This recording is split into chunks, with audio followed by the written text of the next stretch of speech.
গরমকালে বা খাবারের শেষ পাতে একটু চাটনি না হলে হয় না, তাই আজকে চাটনি করছি। দেখো, শুকনো লঙ্কা ফোড়ন দিয়ে দিলাম, মৌরি ফোড়ন দিলাম, আর দিলাম 5 ফোড়ন। এই দিয়ে আমটা আমি দিয়ে দেব। সামান্য নুন হলুদ দিয়ে নাড়াচাড়া করে এবার দেখো আমি জল দিয়ে ঢেকে দেব।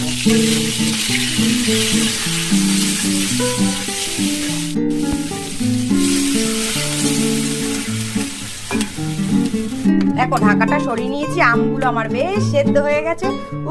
এবার দিয়ে দেবো মিষ্টি পরিমাণ মতো। চাটনিটা আমার হয়ে গেছে। এবার দেখো নামানোর আগে আমি 1 চামচ আদা বাটা দিয়ে দিলাম।